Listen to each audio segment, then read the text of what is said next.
Whenever I can find books that are like creepy and have kind of like underground settings, I'm usually all in. Whether it's mines or inside caves, it's super creepy, it's super atmospheric, and quite terrifying. So, the book we're going to talk about today is called The Mountain King, and it's by Anders De La Motte. It takes place in Sweden.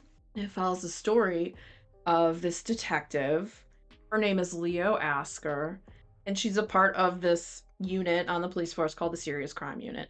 And this case comes in, it's called the Holst case, where this couple disappeared, Smilla Holst and Malik Mansour. He liked to go by the name MM.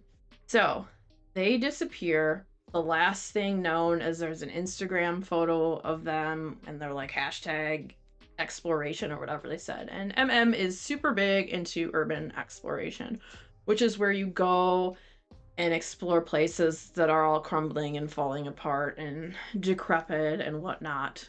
It's kind of a cool pastime, I think. But in this case, they went to a place that was a bad place to go, where the Mountain King dwelled and had been taken. And the Mountain King has this weird lair, and it was this kid that grew up, and in the beginning it says he was went missing for quite some time, and everyone was looking for him, and they were looking for him, and then they find him wedged between this rock, and he's feverish and delirious, and he has no memory of where he was or anything or and such like that. And it seems like he's a changeling, like he was exchanged for someone else.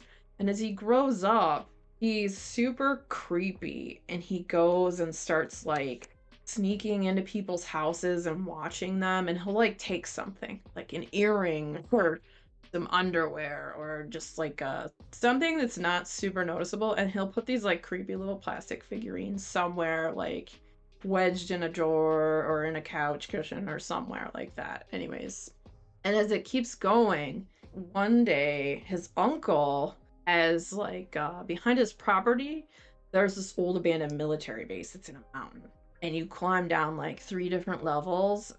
You go down these ladders, and then you get to the bottom, and there's like train tracks down there, and then it's got this whole creepy thing with like all these rooms down there, and it's dark and scary, and yeah, it's a terrifying place. So he starts over the years kidnapping and taking people. Now let's go back to Leo. Leo's on this case. She's really good at what she does, but because this girl that's missing like belongs to a super wealthy family, they call in all these like higher ups, and one of the guys they call, Leo used to work with, had actually had a relationship with until she found out he was married and had a family, and then she ended with him, and he harassed the crap out of her. It was pretty horrible, but then obviously he blames it all on her and was like, no, she harassed me, whatever, typical man BS. Anyways, so he ends up coming in, and her mother, who's a lawyer that's been mad at her that she became a police officer instead of working at the law firm, even though she has a law degree, comes in too. She gets kicked off this case and sent down to the basement to the X-Files. Okay, so it's not the X-Files. It's called the Department of Lost Souls. No one really pays attention to them. All the cases that no one really wants is down there. She's feeling dejected and kind of like super upset about this. Not kind of upset. She starts like digging into the case files, because the guy who was originally working there, he had a heart attack, and they don't know if he's gonna wake up or come back. So she's the head of this department now. But it seems like everyone who's down there it's like a demotion, even though they claim it's not, but it is. And it's this motley crew of people. You have Virgilson. He'll help you, but for a price. But he can get you like almost anything you seem to need, but you just gotta, scratch his back, he'll scratch yours. Then there's this other lady who likes to blabbermouth to the press because she has a crush on one of the journalists, but she's really immaculate and fantastic and detailed at getting info on people, like absolutely great. Then there's this other really angry guy, Attila, who's got a reputation for just, I think, beating the crap out of people and whatnot. He works in the tech department. And then there's this other guy too, and he keeps saying he has some project due that doesn't really exist. He seems a little bit crazy, but he kind of knows how to do different tech stuff as well. He got this motley crew, and they're all kind of weird. And they're on the basement level level -1. So way down there. Everything's kind of run down and decrepit. They have one car that they get to use that is kind of crappy, and you know, it chugs along and does its thing, but it's not so great. So she gets down there and she starts looking into stuff to find out about different cases, and she starts looking at this case because she gets a phone call from this guy Kiel Lilha, and he is the president of this model train society where they had this big model that they've been building for over 40 years. I guess the former guy who worked in the department had been investigating it because these figurines would show up that were painted meticulously in the model that weren't supposed to be there, because they're basing it on more like 60s 70s era, and then like more modern stuff would just appear there, and the people that worked on this model were like, what the F, and getting kind of pissed off about it. And these little models that are inserted into the big overall model are people who have gone missing.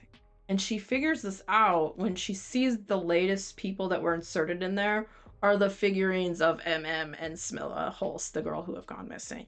Every time someone new goes missing or something happens, like these little scenes or people are inserted into the big model and they don't know how it's being done and whatnot. So eventually, you know, she kind of like has a camera set up in the place, like they get better security so they can kind of keep an eye on it, and just she goes down a super rabbit hole that's linked to this case that at one point she tries to go and talk to like her superior upstairs, this woman Roddick, and Roddick is just like, because the stupid guy who came in and like they kicked her off the case, he's all like, oh, she was totally kidnapped for ransom, this, that, and the other. And she's like, no, I don't think we can jump to that conclusion. They're trying to blame the boyfriend and all this crap, and like totally on the wrong, going the wrong way with the case. And so our boss is like, I'm gonna do you a favor until you just forget about everything you just said, go back downstairs, keep your head down, stay out of it, and because you want to get back to this department eventually.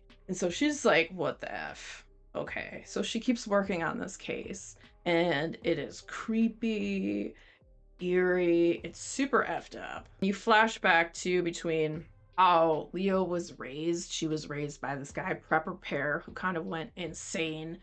He was a prepper, and he was always making her do these drills for emergency, be ready to go in like 30 seconds to a minute or whatever with your bug out bag, and like having to run like these different obstacle courses and all this crap. And that was a pretty effed up childhood, and so that plays into like who she really is. You have a lot of really great character development, which is cool. And then you get some of the backstory on the Mountain King and his effed up upbringing and how he was. And then you flash on the characters too who are in the Mountain King's prison and what's happening there.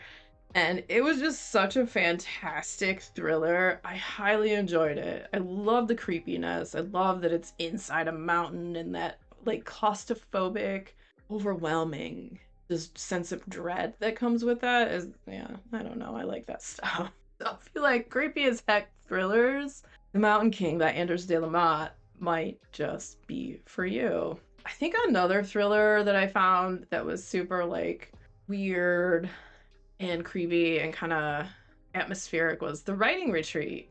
I thought that one was really good. It takes place during a snowstorm, just all these people in a house, the isolation. Isolation just really creates a good sense of dread. So if you're interested in that, that'll be the next video coming up. So stick around, check it out. And if you had fun hanging out today, hit that subscribe button, come back, see me again, and we'll talk about more bookish things and weird stuff.